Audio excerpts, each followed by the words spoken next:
for manufacturing. Okay. Perfect timing. Alrighty. It is 6:01 on Thursday, February 19th, 2026. And are we recording? Yep. This is the February meeting of the Birch Incorporation Association Steering Committee. Call this meeting to order. We'll begin with roll call. I'm here, Matt Berry, Vice Chair Lisa Guthrie. Here. Treasurer Charmaine Burnham. Here. Secretary Michael Stringham. Here. Michael Rutkowski. Here. Pauline Nefsey. I don't see her online yet. She said that she was joining remotely. Jason Pulverari is out of town. Jan Barnes, I did not hear from. I don't see her, but maybe she'll show up soon. Patrick Allisey. Here. Jonathan Mallahan. Here. Chuck Kinzer. Here. Yorkson Jean. Here. Carolyn Sherwin told me that she'd be joining remotely. And Hawkins Stephen let me know via email earlier this week that he just has a hard time making the meeting, so he is resigning. And Jeff Frank is, I think, working late, he said, on a remote project, so he won't be here today. But I do believe we have a quorum. Still have our unbroken quorum streak. Yay. Thank you. Meeting minutes were sent out yesterday. Those are for the January steering committee meeting. Did everyone have a chance to look at them? Yes, and there's one. There's two Oh, corrections. okay, okay, you want to say what they are? If you had one, the first one is Please item speak number, up, sorry. item number 5 is not the executive committee report, it's the finance committee report. And the motion that was made for study of 3 different models was seconded by Jonathan, Okay, not by Lisa. is there a motion to accept with those changes? I will move. All right, Michael Rutkowski seconded. Any further discussion? Seeing none, all in favor of approving the January meeting minutes with those corrections? Aye. Any opposed? Motion carries. We've started to get into a habit of having an open session, public comment section before we get into our executive or our different committee reports. And at the end, so you kind of get the first and the last word. Thank you for coming. Is there anyone here not on the committee that would like to address the committee and the other attendees? Yeah. You want to go first? Please introduce yourself and speak up so the folks Okay. can hear you remotely. Well, good evening and thank you for the opportunity to speak. Say your name. My name is Pat Church. Pat? And I live in 5098 Burn Street, Birch Bay. I do not come here to speak for or against Birch Bay becoming an incorporated city. However, I wish to express my appreciation to the members of this committee for all your hard work in gathering the information needed so that I, along with the rest of the community, if asked, can make an educated decision. Which brings me to my request. We're all aware that some in this community are dead set against the idea of incorporation.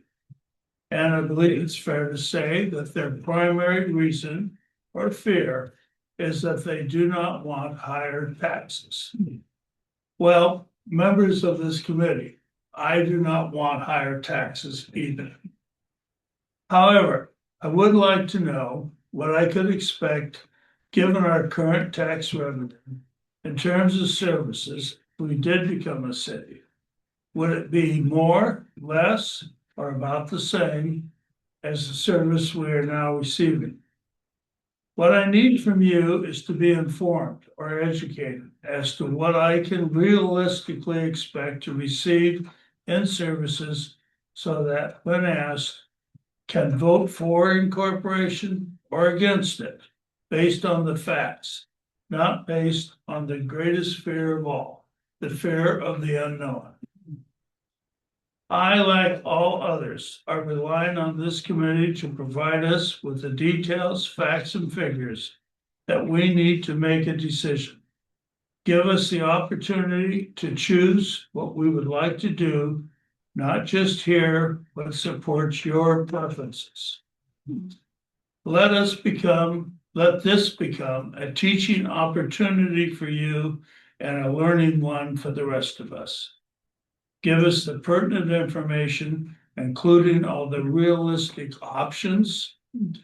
And give us the good, the bad, and the ugly, and let us make an informed or educated decision as to what we want to do. Thank you. Thanks, Matt. Well said. Is there anyone else who'd like to speak at this time? There'll also be an opportunity at the end of the meeting. To me, this is the most important part. I really like to hear from people and what they're thinking. Positive and negative.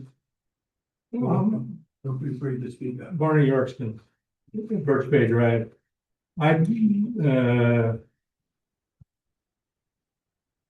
Last week, it was kind of decided that there was, the sentiment was that the feasibility study said it wasn't gonna be feasible. And then you guys came through and said the committee decided that we're gonna we want to see a few more alternatives. And my idea was to wait and see what the other alternatives were before really made up a decision, and I'm willing to do that. So, but just as long as we don't drag this on forever. Yeah. Thank you. I can tell you my opinion. And then if there's no one else for right now, don't hesitate if you have a question or something you think that would contribute to the discussion as we kind of go on, don't hesitate to raise it. Kind of have a conversational thing going on, but if there's no others, we move on. All right, on to the executive committee report. Lisa, Charmaine, Michael, please step in if you want to add anything. So we began, or Chuck, at the January Birch Bay Community Advisory Committee, we went and gave a presentation. I have some copies of the slides here if anybody would like to see it. Kind of on our questions related to the study, and then requests that we wanted some help with. The requests included development of alternative budget scenarios, particularly with respect to policing levels and related staffing assumptions, expanded review of major revenue and expenditure categories, including sales tax projections, real estate excise tax allocations, road funding, parks and recreation service levels, release of the consultant's interactive fiscal model so that stakeholders can test different assumptions and evaluate resulting budget impacts, and then direct community input, identifying desired service levels and willingness to pay, and a public acknowledgement from the consultants, county council, and county executive that the published feasibility study represented one scenario among many possible, that feasibility is ultimately a determination for Birch Bay residents. Birch Bay Community Advisory Committee at that meeting voted to draft a letter supporting those requests. And it was discussed further at the meeting last night, including County Council Member Ellen Moss. And then I put in here on the executive committee report, just as a kind of a announcement, but Birch Bay Community Advisory Committee has now established a regular meeting schedule the third Wednesday of each month, 6 p.m. at Birch Bay Bible Community Church. If you're unfamiliar with the advisory committee, it is a group with the intent to disseminate information to Birch Bay residents on planning decisions, things like that. Okay. And then gather input and then advise the county. So we were able to get the CAI fiscal model once BBCAC made that request. And we'll talk about it a little bit more in the meeting later on, but the Research and Feasibility Committee met last week, began testing the model and throwing in different staffing assumptions and things like that. We could talk a little bit about those results. But I wanted to should we talk about what was discussed at the meeting last night? Let's. So the Birch Bay Community Advisory Committee is pretty interesting. It's got a good diverse committee. They're appointed by Whatcom County Council. County Council Member Alan Boss was there. Also, a representative from Public Works was there. The thing that I found most interesting is that he was presenting to the group about the Ferry District. Are folks familiar with the Ferry District? Yeah. So the Lummi Island Ferry is basically funded from the road fund from property taxes, but just for unincorporated water. And what they were telling us is over the next 5 years, they're gonna need $25 million for a new ferry. They're short 26 to $28 million to maintain that ferry. They may lose several crews. Basically, the ferry costs will cost $4 million per year from that road fund. Basically, for the next 5 years, all of our property taxes generated from the road fund are gonna go to the Lummi Island Ferry. Previously, 40% of the taxes we paid to the road fund go to the Lummi Island Ferry. I took a lot of notes because it was fascinating. Approximately $70 per year out of the $180 for a $600,000 home. Road fund is responsible for 45% of the ferry budget plus capital costs. There's I guess an effort within the county to expand the ferry district to include incorporated cities. So currently Bellingham, Ferndale, Blaine, Linden, Sumas, Everson. The interesting thing I Yeah. think Yeah. about this, for being a regular person. They come off the ferry, they shop in Ferndale and Bellingham. Ferndale and Bellingham pay nothing towards the ferry currently, but we do. And So that's what the county council is going to try to change is expand the ferry district to include the incorporated cities. However, they expect some pushback. pushback. But the difference if I don't know if we run the actual numbers, but the difference of what our unincorporated area taxes on the road fund would have to be increased to accommodate that if the ferry district is unsuccessful. If they're unsuccessful getting those areas to pay, Mhm. you think your taxes went up last couple of years. It He was, said it would quadruple the road fund. So I was thinking about this because Matt, you told me this earlier today, and I was noodling a bit on this, and I'd love to know why, because the road fund is a sustainable source of revenue for the county. I imagine they have the legal authority to bond against it. And a ferry must, and the capital infrastructure of a building must have a lifetime that can be measured in decades, not, years. what I took him to say last night was they needed that to bond for the deposit for the construction of the ferry, and so then they would be tapped out. So they're reaching their bond capacity already. And the fact that the road fund is already empty, it's zero, and we are getting no projects till 2031. 2031. He said the only All of our local project, projects. transportation improvement project that's going to happen in the county next year is fixing the 1-lane road on Drayton Harbor that sloughed off into the ocean in 2021 So explain. because they have federal grant money for that.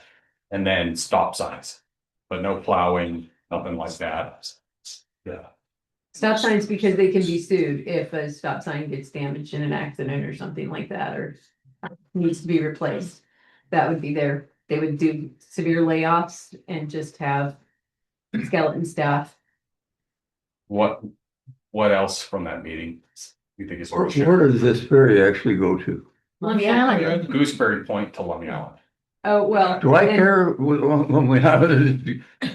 And so the other options are that they can reduce the level of service to the island, but they can't stop it because that would be a taking. And then, and the other side of it was that the lease for the land for the ferry terminal expires in 2046 or something.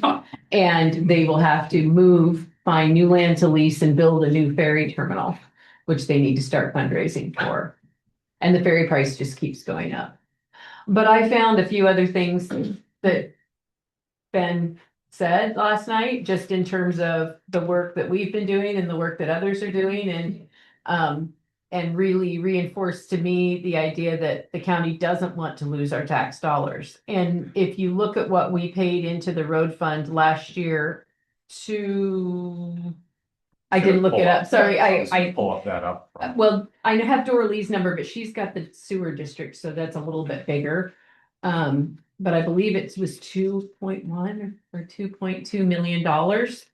And what did we get for that investment last year? And what they told us that we're gonna get as far as the road fund. I mean, Nothing. this is kind of a critical thing because like Yeah. you look at the mill rates across the county and cities have, we all pay into one fund and then the cities have their add-on and mill rate, but they don't pay the road fund.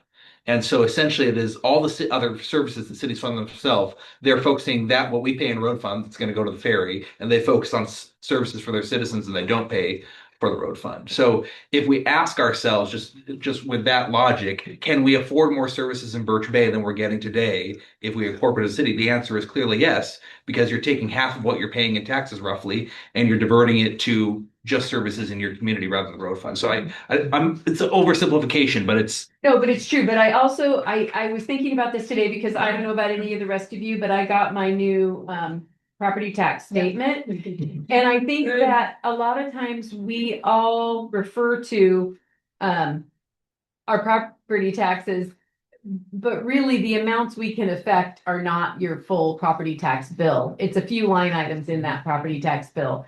And so I think as far as educating, like Barney's saying, as we go forward, I think it's going to be important for us to not just say property taxes, but the amount you're paying into the road fund or the road diversion fund or whatever the fund is, because say we said, and I'm probably gonna get in trouble for saying this, but say we said we from our survey before, people were willing to pay for up to $400 more per year. My piece of the road fund of the general one, not the diversion fund, is 400 and change.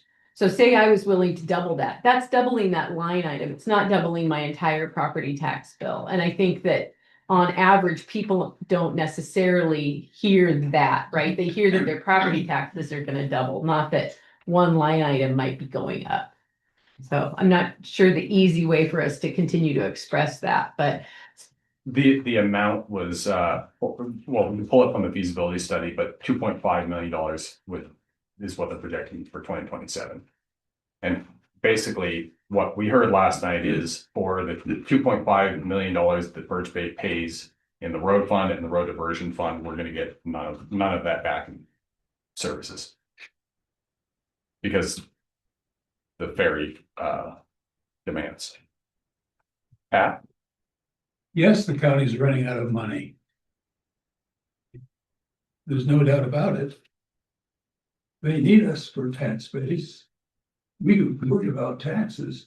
I'm willing to pay more because Birch Bay is really important to me. So maybe if I run for council, you don't want me in there. But I'm willing to pay more. Anything else we should discuss related to the executive committee? We did have a meeting last month. Mostly talked about planning for this group and how to create the different budget scenarios. Anything else? Did Ellen Boss say anything relative to us or? Yeah.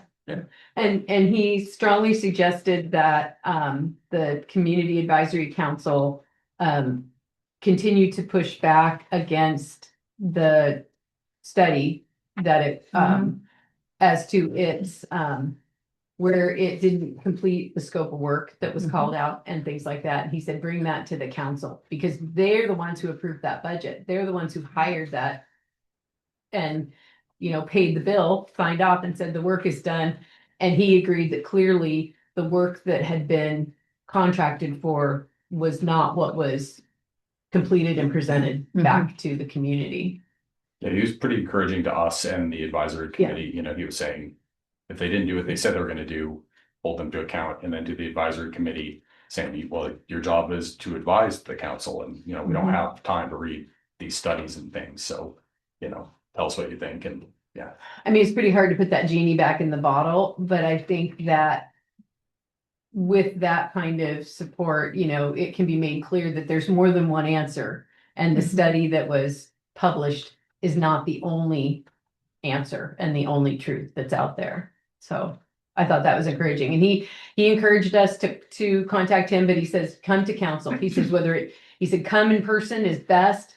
Phone or Zoom is good too. And he said, just squeaky wheel gets the grease. So I thought that was good.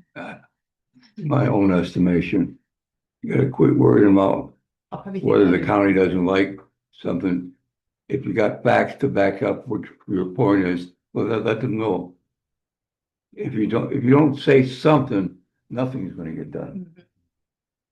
If you think the county's your friend, you're not reading the facts. Well, I guess that would be the one other thing that he mentioned in terms of there being 5 council people who represent the cities, and 2 that represent the counties, and that outweighing of that 140,000 people in the cities versus the 90,000 in the unincorporated area, that's the math for that ferry district, right? You'd have 90,000 people supporting that whole budget that could be spread over 250,000 people, basically, right? Anyway, so, but it was that we're outnumbered at the county council level, and yet the others do listen. And so that's his thing is you've got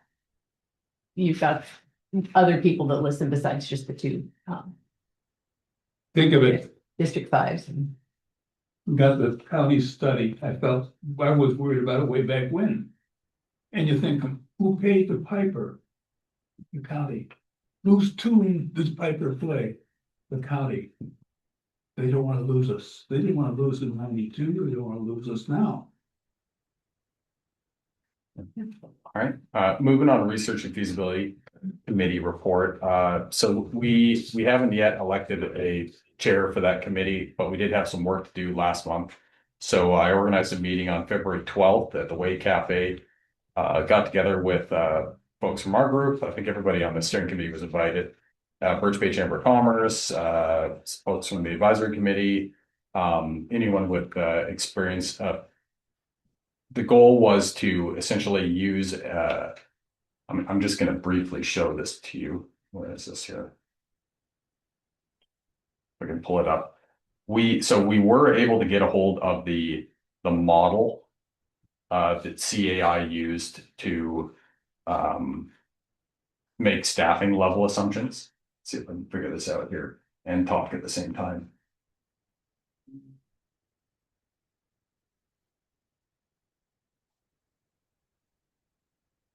We won't go too deep into this. Where is it? Oh, where are we here? I think folks can see it online, but I need to get this over onto the TV screen here. So this is a simplified version of the model that is submitted to us from CAI. This is what they use to come up with the cost of the study here. So I go down. What I did was edit it so that it included exhibits 19 and exhibits 20 from the study. So we could say go, see if I can back this out. Basically, we could play with the amount of deputies that we would want to contract from the sheriff's department, and then it would affect the bottom line of the expenditures section of the study. So we played around and in talking with different city managers kind of went, well, can you get away with a planning director, a senior planner, an assistant planner, or do we need a recreational coordinator from Parks and Recreation, or is that redundant? Do we need parks maintenance, or is that redundant because of the Parks and Rec district? How many planners do we need? How many sheriffs do we need? What would that coverage look like?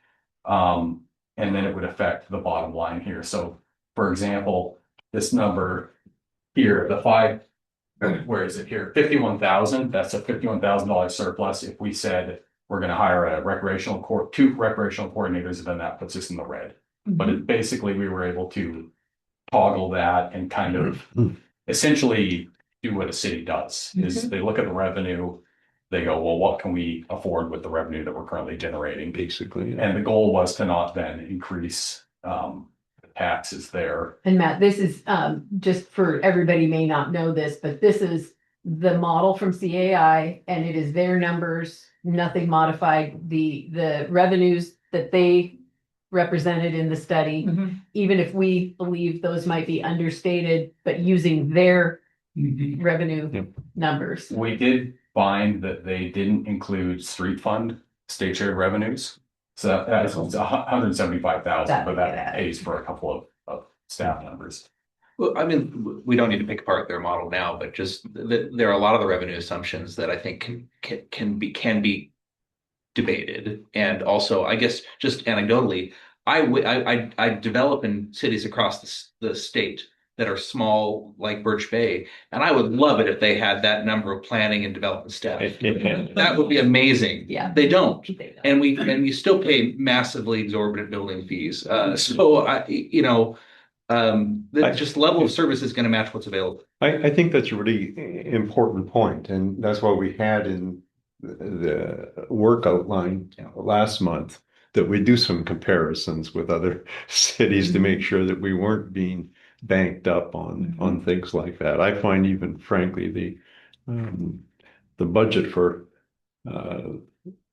the engineering stuff, the works director, to be a little bit on the high side, but maybe that includes, The benefits. well, it certainly includes the benefits and stuff like that, but there were a couple of things that I think if they had a better understanding of our community, they might not have thought, oh, it makes sense why they thought we needed a recreational coordinator. We already have a chamber of commerce that puts on good events, and we have a Parks and Rec district. So I don't know what a recreational coordinator for $150,000 a year to do with the 4 parks that we have that don't really have many facilities. And that we're paying separately Yeah. in our taxes. I was just gonna try to find it, the Parks Parks and Rec District. Yeah, that's already in here at between the 3 totals, $55 or something like that. per property. Yeah, So we got a little bit of progress on what we can afford, like a budget neutral scenario. The high service level, I think is represented within the feasibility study. The baseline or it says spoke here, but the baseline or kind of what we currently receive from the county, we didn't get into at the meeting, but I figured I'd ask the group what they think of these assumptions, but like, if we're trying to figure out what we currently receive as far as staffing from the county, is it a fair assumption to say that, for example, there's 6 planners that serve 100,000 people in unincorporated Whatcom County, so our share of that is 0.6 planners. Is that a fair way to look at it? No. Or Well, you can't really, I mean, you can have a planner on a contract for 0.6 of their time. That's true.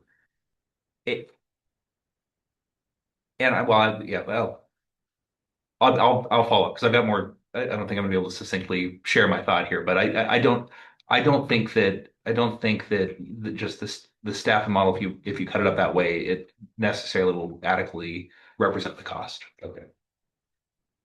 I think it's one end of, well, first of all, the baseline, I don't know what you mean by consultant scenario. Misspoke there. Yeah. Oh, okay. current, it's current. Current service. Yeah. Probably current, Current service level, I think it's, but I think that's one way to cut it. And again, if we do some research with other smaller cities that are doing it now, what are they contracting for? Yeah. Yeah, they've got a planner in on Full-time Tuesday. You better make There sure you you're go. ready to talk to them then. Yeah. So I think it's gonna take another work session to fulfill that motion made at the last meeting to produce those 2 things. At least.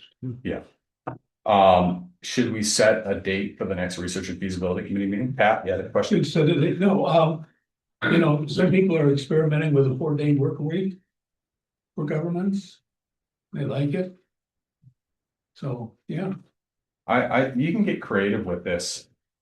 For example, we settled on, so I ended up meeting with Bob Jean the following day, because he wasn't able to make it on Thursday. He's the Incorporation expert, former city manager. And he was describing different scenarios where, basically how to arrive at 24/7 police coverage. And it takes essentially 5.25 officer contracts to provide 24/7 coverage.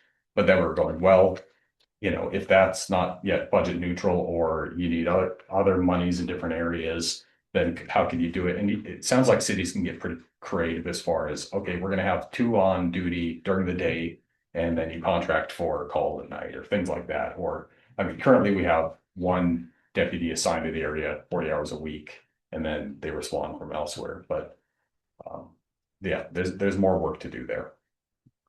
Should we talk about? Just while we're on that. Yeah, So if we were looking at the baseline scenario, it would be costing out 40 hours per week, 1 deputy. Is that correct? Or would we have to bump it up because they have dispatch services and I think it's There more is a- complicated than just 0.23 deputies. Because of the, there's a handful of other deputies who service this quadrant. Yes. So we do get a portion of that. That's where it gets really tricky to describe what we currently get. That's why I thought the ferry district thing's an easy one. 40% of our road fund goes to the ferry. Yeah. But that's harder to quantify. Well, I think we need to work on that one because I think that's going to be the critical part to see what services we do get and how much surplus there really is. Bob Jean wanted to comment on this, so I'm going to bring him in here. He's just having a little bit of trouble. Bob, I'm going to invite you to speak here. Well, Matt, we weren't doing current level of service. No, we were trying to design a city that Oh, yeah, Good the function. budget neutral one, I understand. Yeah, It's the baseline yeah. Because we have to that show I'm that, talking about. that answer, is it better than the baseline, right? That's, So yeah. you say it's an Better improved than- level of service, then we have to pretty well establish what the current level of service Yeah, is. right. Well, I So, wonder if, I mean, this might be a big ask, but someone from county finance that is responsible for the allocation plan might be able to give us some insights for how they might think about allocating costs out for levels of service if we get some of their time and ask some questions that could help inform the assumptions we use. Mhm.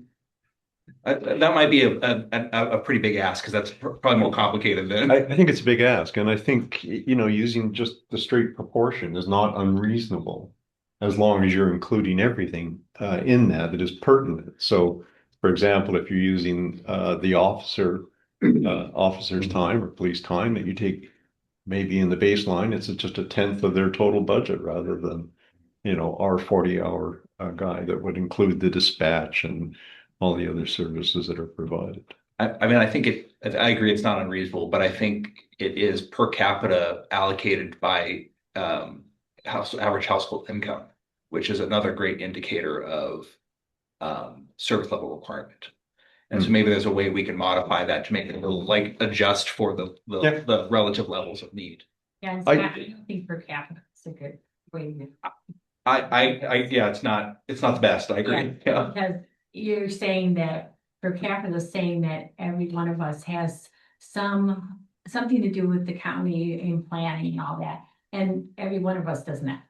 So it's because you're allocating that county budget to us. That's what they did in this study. And that is terribly incorrect. I mean, density has another huge impact on that. So if you're allocating per capita by the county, but we're much more dense compared to the rest of the county. That's going to really skew your numbers because less dense areas have higher cost per capita than denser areas. Right. And then and people here have to go all the way to Bellingham for any service, and I'm not sure that they do. Yeah, here, Okay, go ahead. Bob, Is he here? we want to speak? Can you hear me? I have no idea if you can hear me.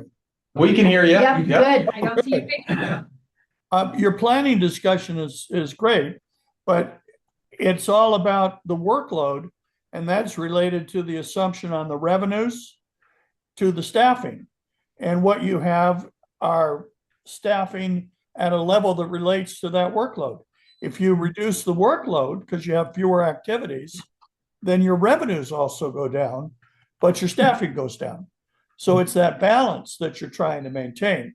There's no magic number. I've seen when I was the interim manager for Fircrest, which is a city of about 9,000, they had 1 part-time planner on contract, but that was related to a very low level of development activity.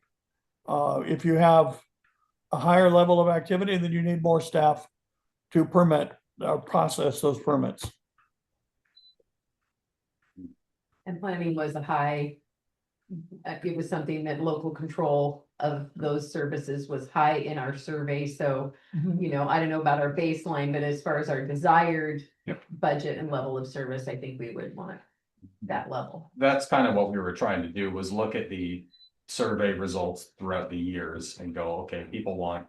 It's policing, planning, and I think those are the two big ones, so focusing on those and you know, prioritizing that and kind of the staffing assumptions. Are we on the right track, Bob, you think? Yeah, your discussion's all been on point. The part I learned tonight that I'm concerned with is how much of the diversion is going on the road funds. And that's significant. Is there any left for the police, or is that all being diverted? Well, I think that's one of these things we're gonna start to hear more about soon. But it was interesting to get kind of a heads up on that. Well, if you incorporate, you get rid of the county local share road fund, and you can levy that same amount of tax directly to benefit your police. Yeah. So Matt, the question you got on the table is, should we schedule a research feasibility? Yeah. Sorry. Yeah, I think we. Dive in and start. Thank you. Yeah, I think that's a given. You have anything else to add later in the meeting? Yeah, there's more work to do. When would we like to meet to do it? So we're talking about a monthly research committee meeting. Yep. Okay. Yep. And previously you did it the day before Well, the steering committee meeting. It didn't work out. yeah, and I was telling Matt, I can't, I mean, my capacity this year is a little less than it has been, so I want to contribute and I can't be the chair. So don't worry about my schedule as much. I'll find a way to join when I can. So last month we did it second Thursday, right? You I have can't do Thursday that. commitments now, right? Yep, a Wednesday would be ideal. No, probably not the first week of the month, because we have our executive committee meeting on March 2nd, but would Wednesday the 11th? Second Wednesday of the month. Yeah. Second. I think if you set it, so that it's consistent every month. And third Wednesday of the month is the Community BBIA. Advisory Committee has established as their regular meeting. Perfect. So we encourage everybody to put that on their calendars as well. So. And I'm wondering if we kind of set a target date for getting really firm, ready to present scenarios. And it seems to me that maybe June would be I think we could do it sooner. I think we have to do it sooner. I think the longer we procrastinate on setting a date, the worse it's gonna get. I don't disagree with that. The issue I have is that if we try to do it too fast, we're going to stumble. And then we're going to get backlash and we've lost any credibility. How much? If it comes faster, detail. I mean, really, it's making the decisions on how we value for the workbook, how we value our current level of Right. service is really all we're missing. And that shouldn't be that hard for us to put something together. Can I propose something here? Because I think there's a little more work like up front on this to because we have to get the same page on the assumptions we're going to agree to come up with that. So if we didn't have just a monthly meeting, like if we said, let's meet twice in the next month, It's fine with we me. might be able to accelerate this, because I'm thinking of the comment Barney made at the beginning of the meeting, like he's willing to hang in there, but would like for us not to linger on this answer. And I wonder if there's other people feeling the same way. Yes. Probably yes. Yeah. Yes, I there is, Yeah. I really think that if It we, seems Yeah, like, let Brian it seems like the tenor of the group has gone from a neutral, nonpartisan issue to totally pro. And I think that's what's, so the bylaws, when they set up this committee originally, was neutral. We're gonna present the facts. The facts were presented, now all of a sudden the rules are gonna be changed as to how the facts were calculated. I mean, couldn't that also evolve as we got information? Like, could we not have become more pro as we learn how much money we're giving to the county? Yeah. And what level of service we're receiving, or as Blaine makes moves on Birch Point, for example, could that then influence one's position on That's the up to the committee though. But Yeah. Mark, okay, can I say though that getting to the point of having these three scenarios does not still say that this committee would be in favor of incorporation. It's further analyzing the numbers to get the real story, which I don't feel was represented in the feasibility study. So we're not saying pro anything at this point. We're saying, let's get an accurate representation of where we are, Mhm. what we could afford, and what would we like to afford. And then that decision is made. And I think there's probably more of a conversation on that topic here to be had, but I don't think that further analyzing the information makes this a pro incorporation committee. It makes us still researching the information. Well, and I guess my proposal was if we agreed to meet both you've got something on the 18th, is that, Yeah. okay? Yeah. Well, if we agreed to meet on the 11th and the 25th, and you just do it twice 1 month and get a big chunk of work done, maybe we could accelerate it. I know that's a big ask, but like, for example, I can make both those days work. Perfect. I'm Let's- available. I like that. I mean, I've been playing around with this model that I kind of improved with the exhibits 19 and 20 for a week now. I mean, I've got a city that's budget neutral, but it's, I think we could all come up with different versions of this. If that works for everyone, let's plan to meet the second Wednesday, so the 11th of next month, and then if needed, that fourth. Yes. What? How does that sound? Which one? What are the? I can't pull up my calendar. It'd be right the 11th and the 25th of March. Wednesday, And Wednesday, the 11th and 25th. And the 11th is a sure thing, and the 25th will be if we need it. So I'll try to do some homework with Ben, so we. All right. Okay, but I'd like to have a discussion here about what are those three scenarios and do we need all three? All three were voted on at the last meeting. I know that. So But I'm saying unless we have them, What's the concern, Polly? If you can express that, and maybe we can. It just kind of gets real muddy when you have a lot of scenarios. So I'm just wondering if we have a scenario that says, can we balance the budget? And that's the second scenario. And I'm not sure how muddy that's gonna get with whether do we have to spend a lot of time on services that we receive right now? Because that's gonna be very debatable. And then the third one, what are some things that we would want?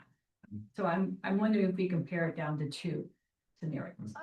I actually felt that way too, because one of the comments came up is there's too much data. People get too confused, and I agree, but keeping it to something simpler. This is my take. CIA gave us numbers. In this column was 7 here of patrol, blah, blah, blah. This is what they came up with. I would like to see, what do we have now? What do we actually have? Right. There, and then one that's saying what we would see or want. So we have the 3 to work with, which to me makes sense. You're saying 3 then? One is the CAI already, Okay. that they already gave it to us, the $2 million in the red with 7 Okay. sheriffs and But that's 3 big. planners. Then one that is what we have right now, living here in Birch Bay. And then maybe there might be something that people say, I want more investment in something, which would be the want. But the one the one we're working on, that you're moving the staff around, that's not what we have in Birch Bay now. It's a balancing the budget, but with, we have more police in there. I mean, Exactly. I mean, we have more stuff in that budget, even what before, I'm not sure if we have to go back and say what we have right now with the assumption. Well, I think that's the point though. If you don't say what we have now, then how can somebody compare Right. what you're proposing on a budget neutral? I guess you can Higher always level of say, service. just write it out that you you're offering X amount of police officers and we have one 24-hour one right now. You can say you're offering a planning department, that will be here, not in Bellingham. There's certain things you can say. Well, I think we will be saying those once we summarize it down, but if you don't have kind of the laid out numbers, then people are gonna say, well, how did you get to that? Right, well, when So I you think- balance the budget, you can get to that. That's the second scenario you're all talking about. But Yeah. I'm just questioning the first one where you have to, I mean, we can debate per capita, which is what they already did. Or you can say everybody doesn't get per capita, they get less than per capita. You know, how do we prove that? You know, So you're really calling out the factor of uncertainty in that baseline model yeah. is gonna be debatable regardless of what we do, Right. and how then effective is it for people to compare it to the other model we might come up with? Is Right. that, am I understanding? That's Okay, right. thank you. Right. It's a really good point. Yeah. I mean, Yeah. it's a lot of assumptions in that one. I think there's a lot of assumptions in any of them. Well, no, So- balancing the budget, you can kind of see, gee, we have more police officers, gee, we have a planning department. We have people here, you know, you can talk about what the Parks and Recs, you know, we already have a Parks and Recs, so you can talk about these things, but there's a lot of assumptions in where we are right now. Actually, Bob Jean brought up that topic. We need to know what the budget is. Once we know what the budget is, Then we can work through then that. we work through there. And, My, That's basically done. yeah, my goal when we had our research and feasibility committee meeting last week was to leave the study's assumptions alone. So don't mess with, okay, how much are you gonna pay, you know, your deputies? That's Yeah. based off of a survey of deputies contracted from other places and info from the sheriff's department, things like that. You know, your planner cost was an average, and they used the middle range of salary plus benefits and all that. Basically, the least we can, the less we change, I think the more credible it is. Yeah. I would take the same approach with the baseline or current service level one is that if we could figure out what the simplest approach is, maybe that's per capita, but that will affect the credibility of it. And it's still gonna be debatable and a little whatever, but yeah. So you're kind of saying, pick the simple model. It may still be debatable, but if all models are debatable, just keep it simple. It's like, Okay. Makes sense. I'll use a real estate appraisal analogy. Uh-oh. That's what I know. The best comps are the ones that require the least adjustments. And so when you then do your analysis of your sales comparison approach, you put the greatest weight on the ones that are most comparable that require the least amount of adjustments. The ones that you have to make all sorts of crazy adjustments and you're 20% higher than what it sold for is it's less credible in the overall analysis. So taking that approach to this is kind of what I had in mind.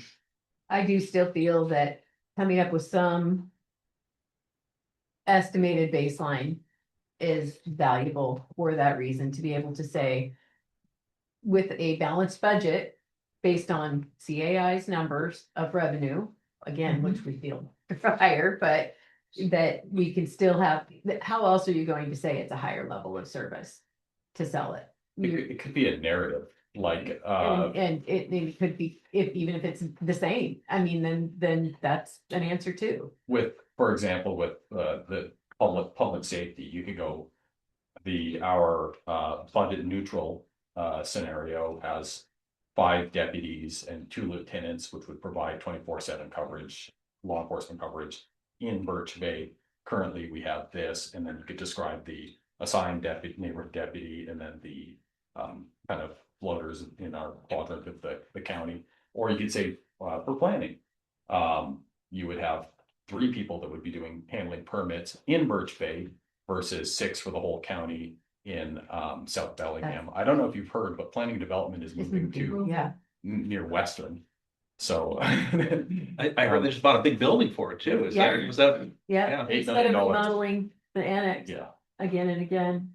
So maybe it's not even maybe the current level of service is more of a narrative, and then you compare it to what we have or something like that. But that's something that we can discuss on the 2nd or the 11th of next month. Sound good? All right. And in the meantime, we can all be thinking about what those are and what numbers we can come up with to inform it also. And You know, and maybe that's I'll continue, I've talked to all the planners from all those different towns now and things, maybe that's a callback to even Whatcom County, how many Birch Bay projects are in your district now, what, those kinds of questions. I will send out this editable model to the committee, so you can play around with it a little bit too. It took me, I'm not kidding, a whole weekend basically to figure out their formulas, but yeah. I started and quickly quit. Yeah. That's far more tenacious. Charmaine, would you like to give the finance committee report? Darman. I think you told me it was Charmaine, No. and then and then I corrected myself. I've been Charmin to you for years now. Just And all of a like sudden Char. today I'm You think Charmaine, it's you know, Char? it's like, Can we say sharp? I will answer to Char. that. I answer to all of them, Charmin. Well, but you didn't get a corrective. Okay, What are you gonna do? The monthly treasurer's report is on the back of the agenda, and then in the middle of the table there is the yearly report. right. I'm going to start with our treasurer's report, starting with January 15th through February 19th of 2026. We started with a balance of $4,032.78. We had two very nice donations from steering committee member for a total of $300 revenue. Dividends for 16, so we had income coming in of $300.16. For expenses, our regular expenses are Zoom and our constant contact. Our Birch Bay Chamber membership, which is a yearly membership for $150. Our mailbox, again, the Zoom came in twice in one period. So the total expenditures were $472.01, leaving in our bank account $3,859.93. So this concludes the treasurer's report. Is there a motion to accept? Lisa, move to accept. Here's a second from Michael? Yeah. All right. Any discussion or questions? Seeing none, all in favor? Aye. Any opposed? All right, motion carries. Great, so now I would like to do the yearly 2025 yearly report. So you get a feel for the yearly totals. So my goal is to give you a clear understanding of where we stand financially and what adjustments we may want to consider as we move forward into this new year. First, let me give you high level numbers. Overall, our income for the year came in at $6,655.17. Our total expenses were $8,338.62. So which resulted in a negative net position of $1,684.35, meaning that our expenses exceeded our income for the year. But we were able to cover that because of our existing revenues. And the primary reason for the shortfall, from what I could see, was the lack of funding from our project neighborly grant and a few other grants that we did apply for, but we did not receive over 2024 year. So I'd like to walk you through our revenue performance for the year. Our total projected revenue for the year was $6,600. And basically, for steering committee pledges and individual donations, we budgeted $3,000 for the steering committee pledges and individual donors combined. And I'm happy to report that we slightly exceeded that goal. We raised a total of $3,114.61, which put us $114.61 above the budget numbers. This tells us that our core supporter base, our steering committee and individual donors, continue to be reliable and engaged. For our business and stakeholder donations, we budgeted $3,600 for this year. We brought in $1,000 in this category. Now, this is an area that it came under expectations, and it will likely require more of a targeted outreach and relationship building as we move into 2026, for sure. Our event parking and other revenue, for event parking and other revenue, we intentionally left this category open in the budget because we didn't really know what the opportunities might be at that point. But fortunately, we had several opportunities through the year, primarily our partnership with the Birch Bay Chamber for the Sandcastle and Rollback weekend parking event. Because of that, we brought in $2,948, which provided a valuable boost to our overall revenue. So altogether, these categories brought our revenue for a year to $7,062.91, which is above our projected revenue budget of $6,600. So even though certain areas fell short, others, particularly the event parking, helped us finish ahead of our overall revenue goal. On the expense side, our general operating expenses came in just below our total budget of 2,760. So each of our key committees, the Communications Committee, the Research Committee, and the Executive and Finance Committee, all finished the year under the allocated budgets. So to me, this reflected careful spending, efficient use of resources, and a thoughtful approach to prioritizing only the most essential activities. So overall, even with a limited grant funding this year, our expense management remains strong, and each committee did an excellent job staying within and in many cases below their planned budget levels. So there you go. If there's interest, yes, absolutely. Oh.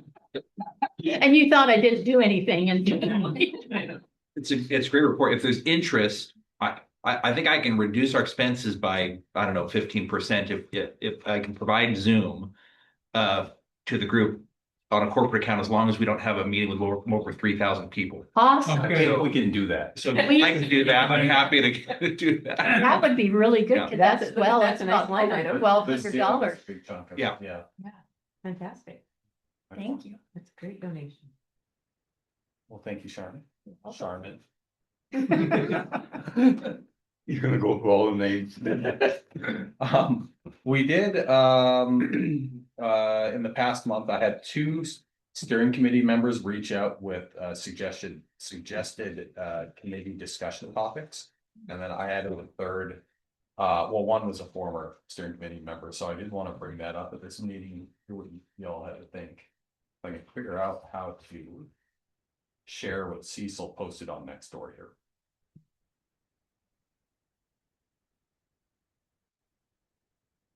We have a new TV, so it's a little tricky. Don't know if I'm able to share this. But I can read the message, yeah. So Cecil Robinson, he was the steering committee member the first year in 2023.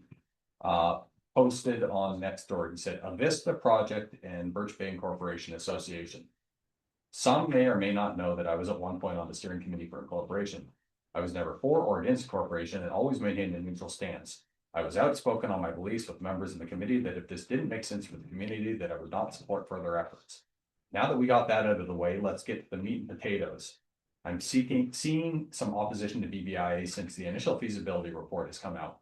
Knowing what I know and seeing this report, I do have my reservations as to the ulterior motives of Whatcom County. I'm also seeing opposition to the approved Avista project as it pertains to Birch Bay and the community. I was asked to speak at the BBIA meeting, but with work travel, I was not able to attend. Here's my challenge to the BBIA steering committee. Put together a plan outlining what an incorporated Birch Bay would do to help ensure the safety of our community, our ecosystems, and as well as our roads and associated topics as it pertains to the Avista project. Let's say hypothetically there was a tax increase to the incorporation of Birch Bay. Justify this increase with the efforts and show the community how the Avista project would be handled. We should give some background information. So the Avista project is a development next to Horizon and Semiahmoo on Birch Point. It sits above Birch Bay Village. It's going to be, I think, 460 homes. 490 homes in the first 5 phases, and they lie mostly within the city of Blaine boundaries. This is a property that was formerly under development plan under the name of Semiahmoo Highlands. And Semiahmoo was Semiahmoo Resort Association has actually fought the project for several years. There's been community meetings. You can go on the project website on the city of Blaine to see more detail about it. Eventually, I was looking up there for a map, which of course there isn't, but no, it's okay. But if you know where Horizon's developing, the houses are built. The new phase of Horizon is all the dirt that's getting moved around there now. So it's to the west and it fills in that corner. And the next phases are in Whatcom County, unincorporated rural Whatcom County, and outside the current UGA boundary, I believe. And it will attach to Birch Point Road. and the exit road for Avista will be onto Birch Point Road. Exit entrance to Semiahmoo Parkway and entrance exit at Birch Point. So that traffic will be coming down Birch Point Road, which because the connector road is not connected, that means it's coming onto Birch Bay Drive. Can add to that.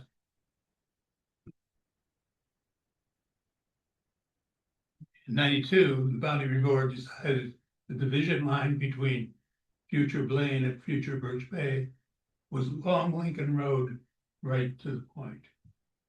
And this development comes down more. It comes down to the Birch Point Road. The water there drains towards Birch Bay. Now, you know where Birch Bay Water Sewer District area is, it covers the point over there. They used to have a small water district in that point. And they found that when Blaine started developing, their water district ran out of water. Why? Because Blaine was putting in impervious surfaces and draining water off. Now, more and more is happening over there, and water is draining off. It's running down towards Birch Bay Village, and it caused quite a problem. Birch Bay Village actually pumps water around, trying to take care of it. So, yes, there should be dividing line between our two communities, and Matt, you can draw the line. This is Lincoln Road Yeah, here. Lincoln Road, go right down, that's right. That's the dividing line. This is a slide from the 2025 annual general meeting. I spoke a little bit about the development that was coming to the Blaine Birch Bay area. Yeah. We do get a lot of people saying, well, if we become a city, we're going to develop. And I was trying to articulate that the development is going to happen either way. This is this Avista project here. This 63 homes is another development here. I did also in that same. Well, I'll read this too, just because we're here. But this was a quote from a Blaine City Council member in a letter to the editor from last August. If West Semiahmoo becomes a part of Blaine, then we can protect the wooded character of current Semiahmoo by ensuring wildlife corridors and ample landscape buffers between our current homes and the new development down the hill. Basically saying, you know, somebody's going to develop it, be us. And then here was a clip from the traffic plan for these developments. So this Avista development here, they're expecting would put 2,640 daily trips turning south towards Birch Bay at the Lincoln Shintapper intersection, 943 daily trips turning north towards Blaine. So a total of 3,583 daily vehicle trips exiting and returning via Harborview Road and Lincoln Road. That's something that I don't think a lot of people realize. Now, is that intersection then in I'm gonna our go down and boundaries? No, but we're gonna answer the question from Cecil, right? Is that within the intersection that you're just discussing within the boundaries that we propose for the? Yeah, well, the south. Lincoln Road south. Yeah. Birch Bay UGA's northern boundary is along with. So the question is if an incorporated city can do something about that, right? Yeah, or what would a city do? Is Bob Jean still on the call? Let's see it. I think he is. And if yes, could I ask him a question? If I can figure out how to invite him to, And go back to the map, I can show you a couple things. well, 1 second here. I'm gonna ask to unmute Bob Jean. What did you have to add, Pat? Well, if I had the map, just the map. Let's see if I can get over to it.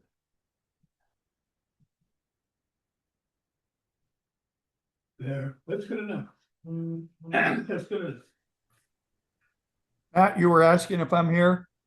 Pat Allison wanted to point something out on the map, and then we wanted to hear how you think being a city would affect this Okay. conversation. Yeah, this is the dividing line. You can see these lines down through here? See shoes of water flowing this way. Now, there's a Topographical. development that went in up here. And Birch Bay Village was promised a way out. But that went away. Because developers worked their way around doing things. So that's bringing a lot of traffic in through this way. And then up this way and out. You're speaking to the Horizon development, which is to the right of Yeah, this Bayview. way, yeah. Yeah, Yeah. right in there.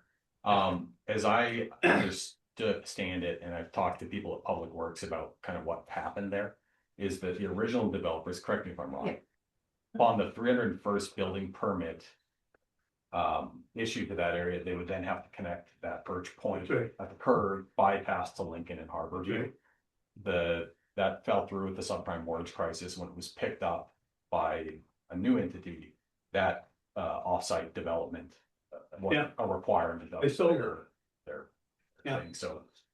Now, about 3 different developers over the years have been working in that spot. I can Bob, tell you more, but. Bob Jean, we're Yeah, hoping, go ahead. we have this question from Cecil.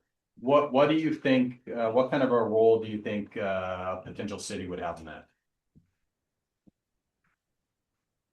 Well, I can give an example. When I was the manager in Puyallup and Boeing was building a plant in Frederickson, and a lot of workers were going to live in Puyallup. And as a condition of development, Boeing had to make improvements in the Puyallup area to handle that traffic. And that would never have happened had the city not raised the issue. So conditions of development can be placed on a project of this size pretty easily.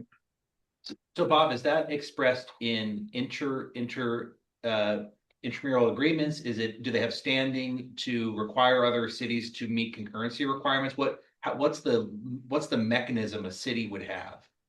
Well, you've got several issues. One is just the communications between cities and not messing with each other and mutual respect back and forth, which you would hope. But the other issue is you can file an environmental impact statement, and you can file a challenge in court if they don't agree. So you have legal resource or remedies as well. But you would start with the collaborative approach. And if that didn't work, then you would have a legal standing. You certainly don't have the county fighting for you in this regard. Whatcom County does not have interlocal agreements with Blaine for development. Stormwater, well, for the traffic either. This, the only way they got traffic mitigations on this project was due to some of us who continued to make a lot of noise, involved Public Works, and they actually went back to the developer and had to challenge them for more funding. So they do have a I can't think of the word it is, but Interlocal agreement? well, no, they don't have an interlocal agreement, but they need to make them, and that is what a city could do. So in terms of the traffic mitigation, they are paying per permit a certain amount for some of those intersection improvements, but it is far below what those intersections will actually cost to do. But a city of Birch Bay could establish interlocal agreements with a city of Blaine, so that there was what's supposed to happen, who gets to review what, because right now, Blaine can continue to develop up there and send traffic and stormwater and out onto Whatcom County property, which is in the Birch Bay UGA. And Whatcom County doesn't really fight back on our behalf. But you also have the stormwater district, which Yeah, is being and that is- impacted. And And other a things, yeah. city could partner up with the district to request or require conditions of development, both for stormwater and for traffic management. But the district, if Blaine annexes any of that district, they will stop to pay into the district. They aren't required to become a member of the district or anything else. So all of the stormwater that they would be sending off would not be, we lose the fees on those properties.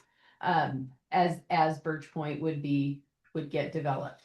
And then a future city of Birch Bay exactly is going to have to figure out if it's gonna have its own stormwater plan or whether it wants to stay a part of the district. And so I'm back to the property tax bill that you all got today, down in the bottom under assessments, Birch Bay Warm is your fee that you pay for stormwater to be managed.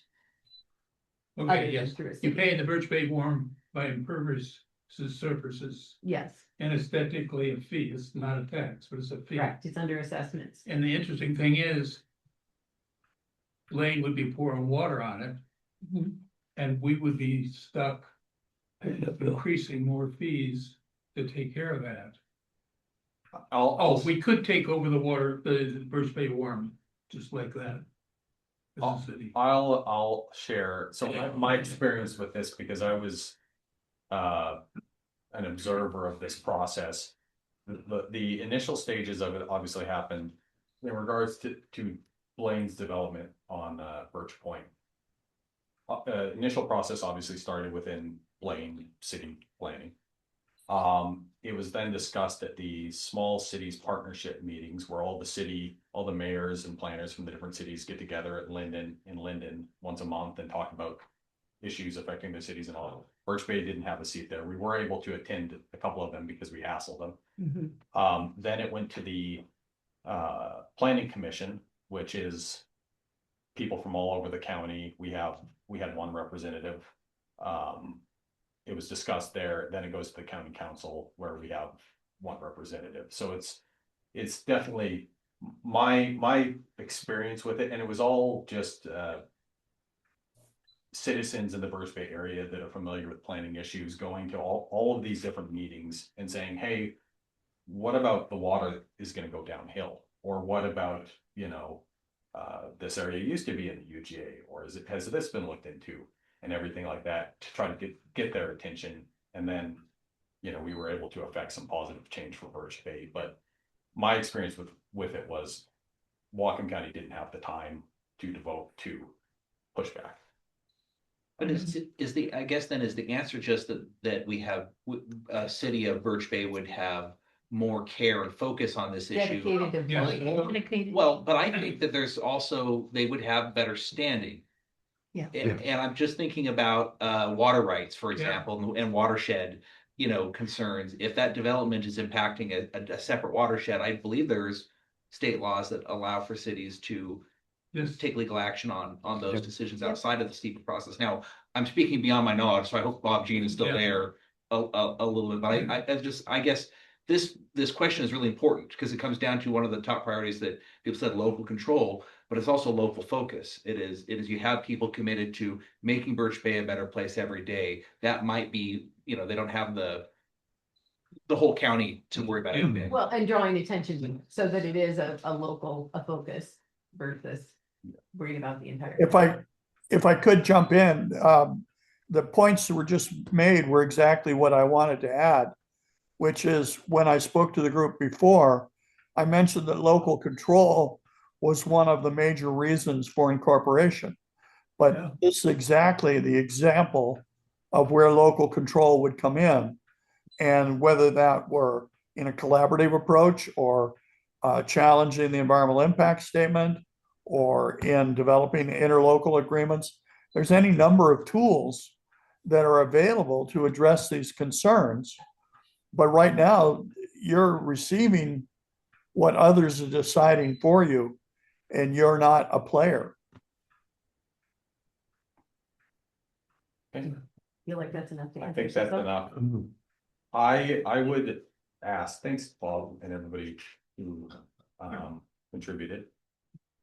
It might be time to get together the communications committee, and that could be something that they can issue based on the discussion here and any other comments we get from steering committee members via email, maybe later, and to work it into some sort of a statement. It would be nice to respond. We had a nice request from Cecil. The next topic, so Pat, you had something you wanted to bring to the group about. okay, yes, I'll make my pitch. It's just basically something to talk about. We get the area of Point Farm. You can't grow much. I'm not really worried about growth over there. They're right next to BP. I don't want to make BP feel uneasy. You know, in 92, the refinery there bought Incorporation. They invented a group that was called the Rural Preservation Society. And they financed them. And they said, oh, you can't be a city, you know, we gotta keep our rural areas. So I don't wanna make BP feel uneasy. Because if you become a city, you become strong politically. And people don't want us to be strong. So that area, if they really want to join in, they can sign a petition. If they get enough of them, they can join us. Oh, gosh. Now, one place over here is called Birch Bay Village. They're not growing anymore. I'm not worried about growth at Birch Bay Village. I'm worried about growth at Birch Bay having impacts in Birch Bay Village. That concerns me. The water runoff on Birch Bay Village, that concerns me. The traffic impacts, that concerns me. The people who live in Birch Bay Village feel somewhat isolated, you know. And in 92, when we were before Incorporation, we had a meeting upstairs. There was a meeting that Birch Bay Village was holding, and they invited us to come and speak. We came and we spoke for them.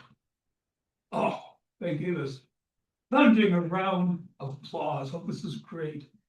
And I said, do you have any questions? And they didn't have any questions. Wait, I'm a third grade teacher. They don't have any questions. This is strange. Well, guess what? The county said, oh, you know, if Birch Bay becomes a city, we don't want to put that, improve that road running out to Birch Bay Village. Because it's our money. We should be, this, even though they've already collected the money to improve the road, they didn't want to improve the road, actually made people in Birch Bay Village upset. And they voted against Incorporation. Since then, we've had to deal with something called the Kremens curve that was put in to help a developer. And oh, yes, they've had to deal with not having this road disappear I told you about, and things like that. So Birch Bay Village could do their own petition. And then if they get enough signatures, join the rest of us. Now, you might be worried about taxes. I'm worried about the impact of 4 kinds of growth that we have to deal with and giving all sorts of developers special privileges. I'm holding this up. Okay, you see this little room being hauled away? It's being hauled away today. It was a restroom placed down at the end of Alderson Road that a developer put in to take care of the impact of losing the carnival at the end of the road, the area down there that was open to the public. The developer switched things around where they just built a restroom and they said they'd operate it until such time it would be turned over to the county. So they backed off it. They got it overdue. Now, you're worried about growth?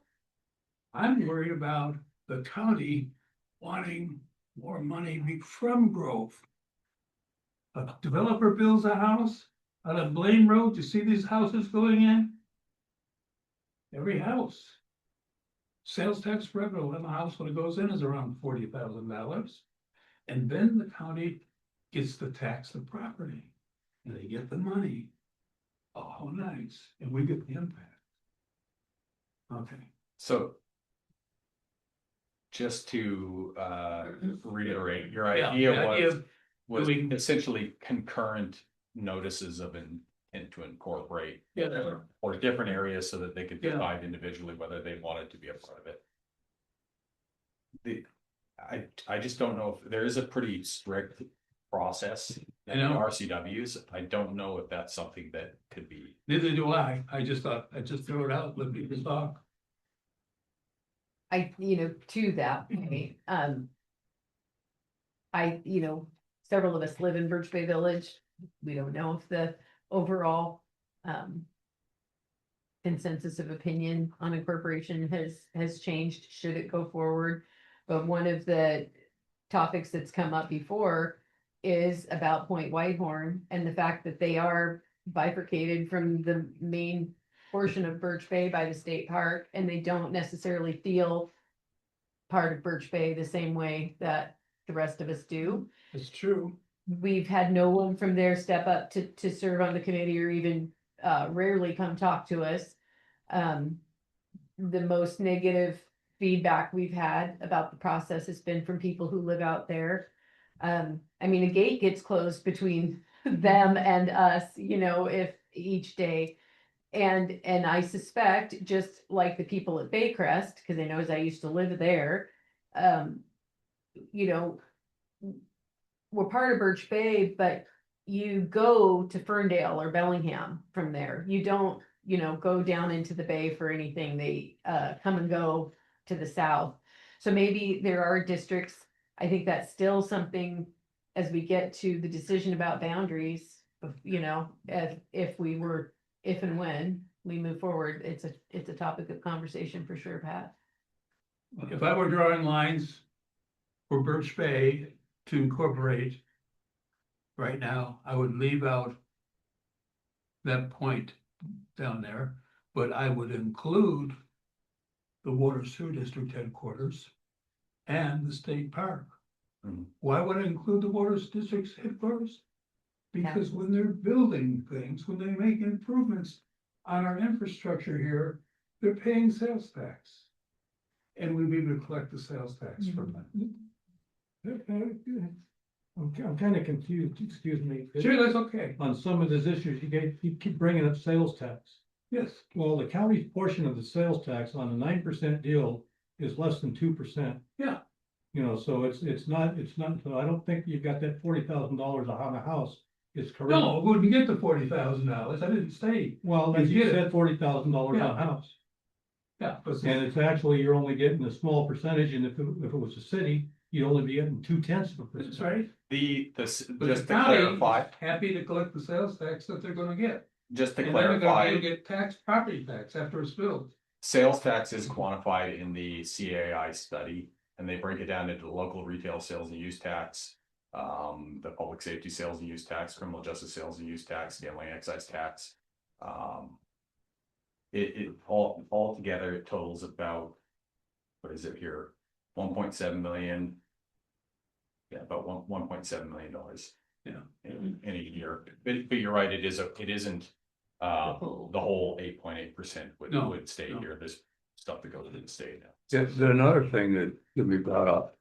When you buy something online, you say, okay. Yeah. Here, guess what zip code it is? 98230. What is that blame? They get the money, we don't. I'm not sure. We have found examples of streaming services specifically where the sales tax did go to blame, but for the most part, I think it is, we get. There it goes to water. Yeah. Well, however, there's projects involved in that Yeah. too, but not for today.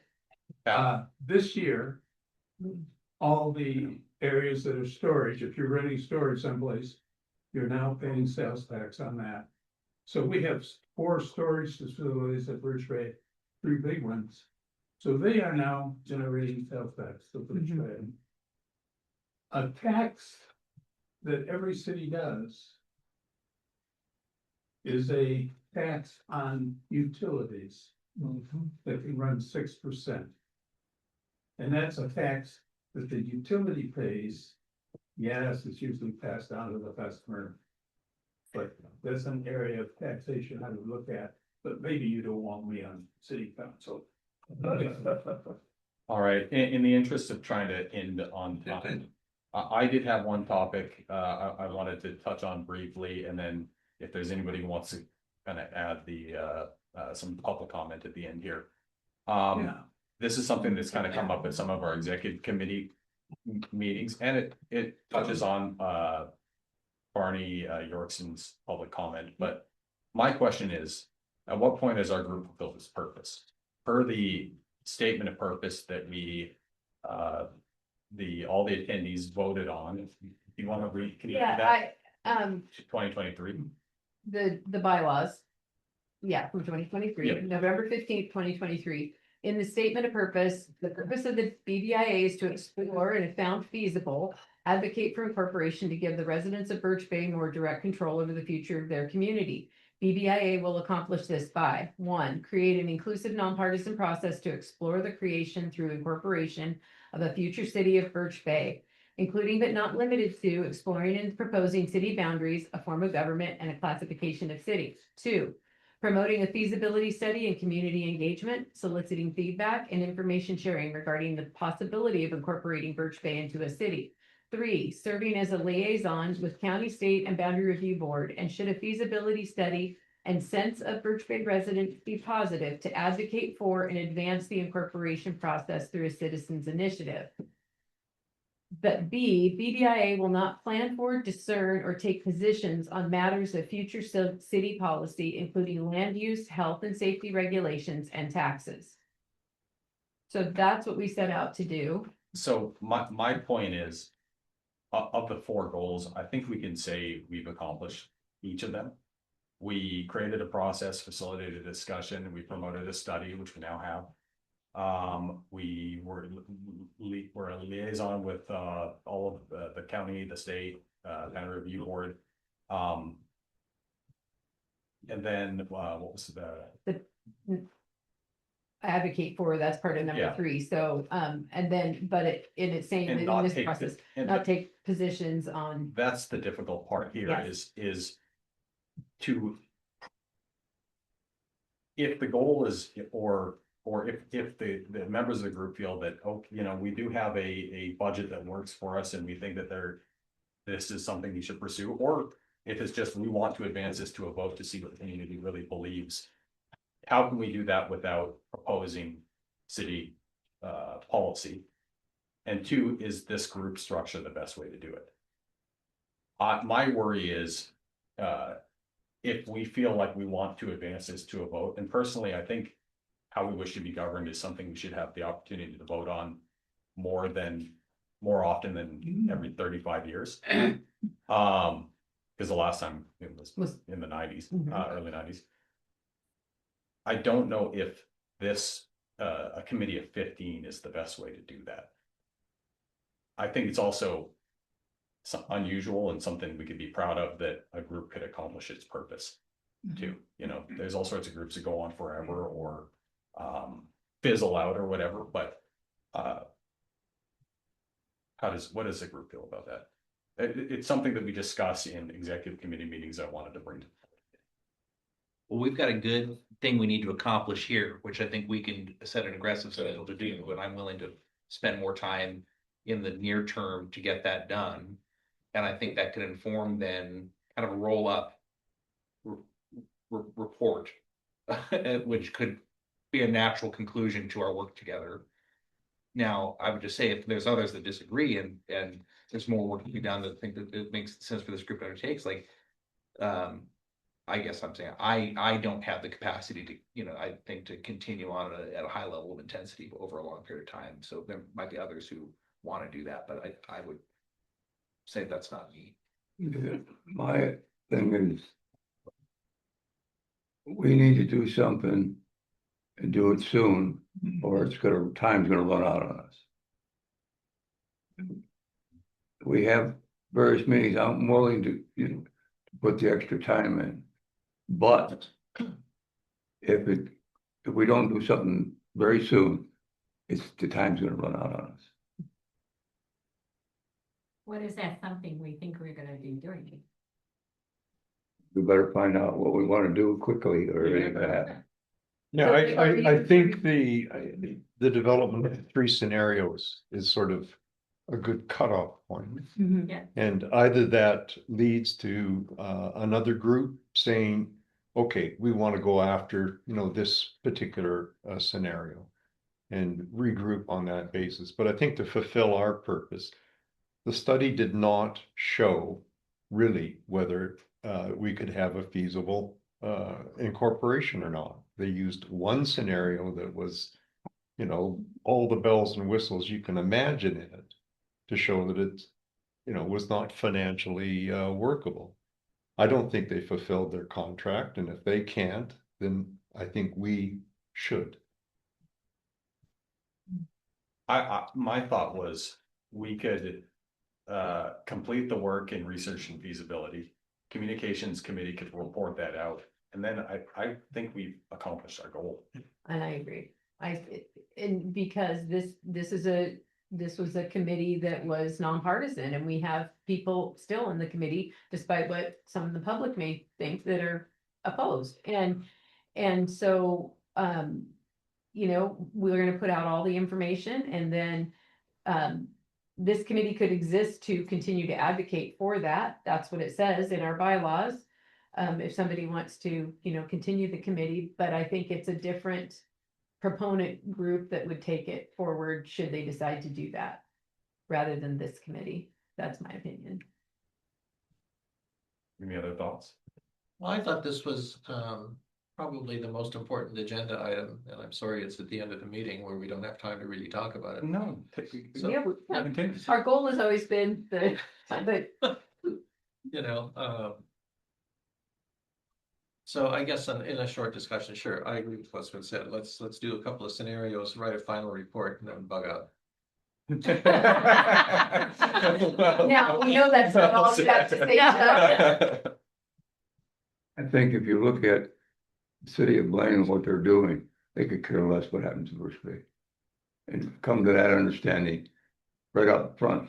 Blaine don't care. I disagree. I think they care very much. They want to do it. They would rather we didn't. That's my opinion Oh, on yeah, that, of course, but, yeah. Yeah, I A bit of history for you, because we're talking, mentioning Blaine. The 92 incorporation effort started with some people who lived over by Drayton Harbor, who was afraid of becoming part of Blaine. They didn't want to become part of Blaine. And they started the petition. And after they got enough signatures covering Blaine, Birch, or this area in Birch Bay, I was the last guy to sign the petition that would go in. So here we are back worrying about Blaine impact on us. I worry about the county, who doesn't really care about developments, and they let things like this happen. Oh, yes, I feel like we need to be moving forward. And I have a nephew that lives outside of Boston, New York. He builds wonderful canoes. What is like carbon fiber. He's always worried about being a perfectionist, and he never quite gets there. And he should be working on the boats. And we've got to get this boat of ours into the water and sail it. well, Could you remind me how many people would need to sign a petition? it's 10% of the 10% registered of- voters 10%. within the. Yeah, so. Registered what number voters. is that? I think it's just 5,500 roughly, Around 500? so 550 550. plus. And what I understood, I think Lisa told me is to sign the petition to go forward doesn't mean you're in favor of No, incorporation. I It just I just means wondered that how you're. many. I mean, I guess Means if we're to we say vote something on it. else, the, Just want to vote on it. I mean, I think what we really need, I mean, what the bylaws are what they are, but I think really this committee was to provide information to the community. And so we've got a feasibility study that, you know, we feel is incomplete. And Mhm. so I think as quickly as possible, we should write a report and basically say we've accomplished our mission. And then if I'll tell you right now, I'm not saying that I would vote for or against incorporation, but I think it's very important to get it on a ballot. And if it's only 550 people and we got we've almost got that amount in the 2 surveys, that responded to the surveys, and we had around 30% of the people in those surveys said, in ours anyway, said that they were in favor, and there were 40-something% that said that they needed more information. So I think that we put out the information, and then whoever wants to form another committee that moves it forward to a ballot, that's what I would support. My worry is you look at the way we structured the bylaws, and I think we did a pretty good job making some concise bylaws 3 years ago. It's just, it would require a complete rewrite, and the way that the group is organized, there's a notice. Basically things would be discussed, and at a future meeting they'd be voted on. I mean, we could spend the rest of the year reconfiguring the group if the group wanted to move forward. Yeah, that's what I mean. Another group takes it forward. That might be easier in the long run. We'll continue this conversation. This is something that should happen maybe in a communications committee too, is what information do we want to convey? What money do we have to do that with? But I mean, we've got good information in the sound bites. You could draw from the 6 sound bites that were put together. Those were all voted on by the committee and approved by different committees. And then there's a bunch of figures too that I think would be empowering to Birch Bay residents. Like, did you know we paid this much into the school district, or our population is greater than I think, these I'm cities? sorry to interrupt, Matt, but I think that's the next committee's thing when we go to a ballot. I think that is advocating, because those sound bites are essentially viewed as pro-incorporation. Mhm. And I think the next committee that's gonna, influence a vote needs to present that to the community, just like the budget that we would present. The neutral budget that says here are the services you would have with a neutral budget. I would actually not make a comment on that. I would, put it out there as a report, and the next committee uses that and pushes it and says, here's what you would get with the neutral budget. We would recommend that you vote yes, but I don't think that's our job, and I wouldn't put out the sound bites. I wouldn't do any of that. That's later. Yeah, I agree. And I think, I don't feel I've finished with BBIA yet until we get our next couple of columns of where are we now, what would we like in the CAI. Once I have that and look at it, and then I feel we've accomplished. Well, this was, I know it's a bigger conversation than we have time for, but essentially I intended this to be kind of an introduction item, so. Okay, we got schedule of this meeting. Where are these meetings gonna take place?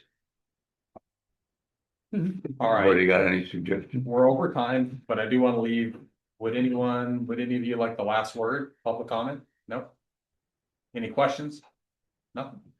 I have one You wanna stand up and yell public at us? thing, not non-committee. Do I have to go sit over there? No.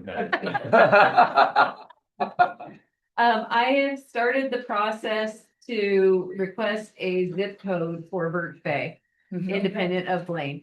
Very cool. The process changed in about 2016. I know Dora Lee and Roland Middleton tried maybe 25 years ago.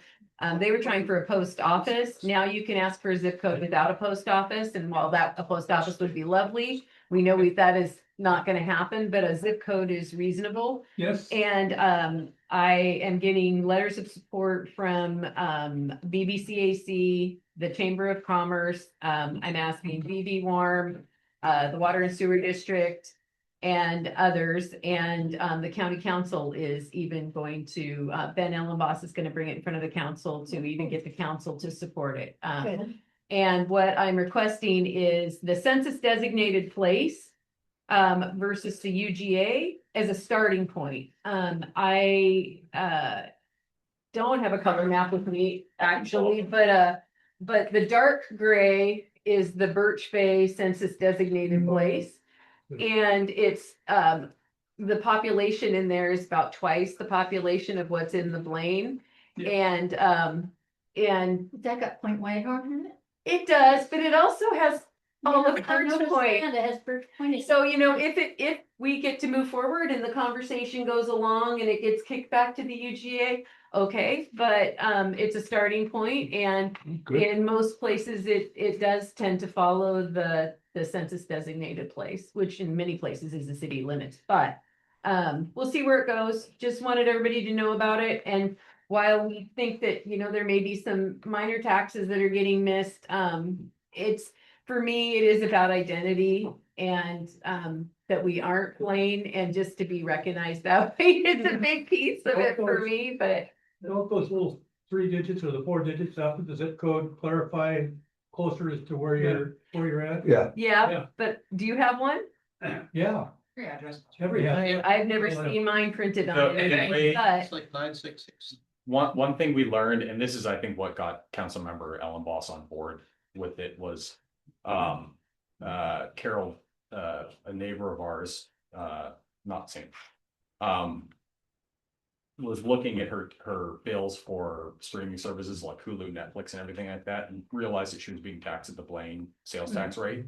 She followed it up with them, and they said, "Oh, we just do it based on the zip code." So there's some online services that just look at your 98230, they send it to Blaine. Yeah. And so I think what caught Councilmember Allen Boss's attention was the county was missing out on revenue. I mean, think But- about that for them over how many and over the entire county, it could be a pretty. I'm glad you're doing that because I grew up out here. I feel like a Birch Bay person and I write Birch Bay everywhere I can. You know, I can't do it on billing address, but elsewhere. Yeah. And I think that delineation would help people because, I mean, how many dozens of people did we run across in the past 3 years ago? What do you mean we're not a part of Blaine? And we go, no, you're an unincorporated Whatcom County or Birch Bay urban growth area. So I think that kind of delineation is important. I'm glad you built forward. Who decides? What's the The Postmaster. process goes, Postmaster. the Blaine postmaster sends it up to the district postmaster who calls a meeting of the community potentially, and they have their own boundary review process and Have you engaged our senator's offices at all to? get on there? this topic, no, I have not. I've been hearing lately that response has been nil on a number of things, so, I'll- but I'll follow up with you on it. yeah, think send it to you. Your That'd be 3 great. minutes is up. Okay. So I'm gonna my cut it minutes off. is up. Unless there's anybody else who would like to add anything. No? Oh, yeah, So if you're going to go for a zip code, what are you gonna use for the boundaries for the zip code? The census designated place is what the map I showed. And is that what that is? It's No, it's similar to the Birch Bay Water Sewer District area. the so it's- green. Yeah. Yes. it's all the Out green. US Census, basically Birch Point here up to Drayton Harbor, excluding the city of Blaine, over to, the creek, and then down the east side of the UGA. Yeah. And this little bit that hangs below the Birch Bay UGA, between the Cherry Point UGA and Birch Point UGA, there's a little no man's land triangle there. But, yeah, all right, is there a motion to adjourn? So moved. Second? Second, yes. All in favor? All right. All right, thank you.